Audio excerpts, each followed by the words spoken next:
True creepy creature horror stories. First are reanimated. My name is Magda, and I'm 26 years old. I work in an office in the city. On the weekends, I used to love to get away from all the hustle and bustle and take a trip to the countryside. Luckily, I have a cottage in a small village which is located right at the edge of the forest. How I used to love to get out of the city and spend the weekend in my little cottage. Why did I stop? Well, I'll tell you. After a hard week at work, I needed to rest, so I decided to get out of town. I went home, packed my bags, threw them in the trunk, and drove off. When I arrived in the village, it was late in the evening and I was tired from the long drive. I went straight to bed and fell asleep quickly.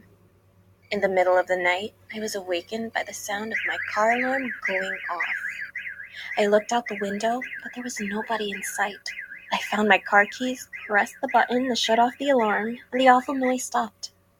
I laid back down and tried to fall asleep. All of a sudden, the alarm went off again.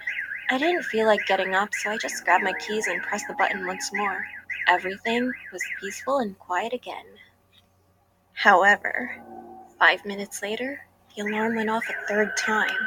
Once or twice could have been an accident, but now I was wondering what was going on. Could someone be playing tricks on me in the middle of the night?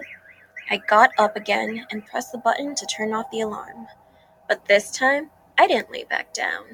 I stood at the curtains and watched. After a few minutes, I saw something by the light of the moon. A shadow emerged from the bushes and slowly approached the car. I could just about make out the shape. It was something tall, skinny, and black. The figure reached out with its long, thin arms and knocked on the car. The alarm went off again, and, quick as a flash, the dark figure retreated back into the bushes. At that moment, I realized what was going on and began shaking with fear. I turned off the alarm and continued to watch. The thing emerged from the bushes again, slid silently over to the gates, threw a hand through them, and removed the partition holding the gates closed. I was paralyzed with fear, and I couldn't move. My mind was overcome by panic thoughts. What was it? What did it want from me? What was it doing? Would it ever go away? A Probably shiver not. ran through my body, from my head down to my toes. My mouth was dry and my heart was beating fast. I was so Lock the tense, I door. was Is the gritting door my locked? teeth and clenching my hands into fists. I regained control of myself and ran down the stairs as fast as my legs could carry me to the ground floor. I wanted to look for something I could use to protect myself. A gun. However, just as I was about to switch on the lights, I suddenly froze in my tracks. The Doorknob. dark figure was at the window. Oh It was crap. pressed up against the glass, staring in, looking to see whether or not there was someone home. I immediately ducked down behind the sofa and peered out. That's when I realized what all those tricks with the car were for.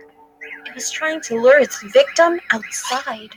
I couldn't take my eyes off its hideous face. Its skin was the color of ash and covered with wrinkles. Its eyes were A small, meth head. beady, and completely black. Instead of it having a nose, there were two ragged holes. It didn't have any lips, just two rows of sharp, yellow teeth.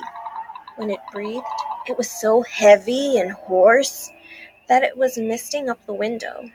I just knew it wasn't going to go away. After standing at the window for a few moments, I heard a rustling noise as it came to the front door. I watched as it tried to push its fingers through the gap under the door. The handle began to twitch wildly up and down. The creature emitted a chilling sound. It was not like a human voice. It was a deep, beastly growl, like an angry dog chewing on a bone. I knew that if it heard me, it would keep trying until it found a way to get into the house. I crouched down behind the sofa, hiding in the shadows and desperately trying not to make a sound. Tears began involuntarily streaming down my face. No matter how much I tried to stop them, I could feel my pulse pounding in my temples, and I was shaking like a leaf, just waiting for it to end. I don't know how long I cowered there. I must have been passed out. When I woke up and looked out the window, the creature was gone. The door was still in place and everything seemed secure. I've never been so relieved in all my life. I ran upstairs and looked out the window. It was light outside, and there was no sign of anything wrong. Taking a chance, I grabbed my keys, and without stopping to collect any of my things, I ran out to the car.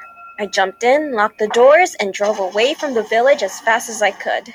I didn't stop driving until I got back to the city. When I got back to my apartment, I turned on the radio and heard a news report. The announcer said that, in the village, the dead bodies of 2 girls had been discovered. Their corpses had been mutilated and dumped in a swamp. Whoa. I guess the creature found what it was looking for. No. I don't want to, but I am curious to know. What would have happened if I didn't make the right decision of sprinting? Wow, it followed her home. Bro, that's creepy. No thanks. No, thank you.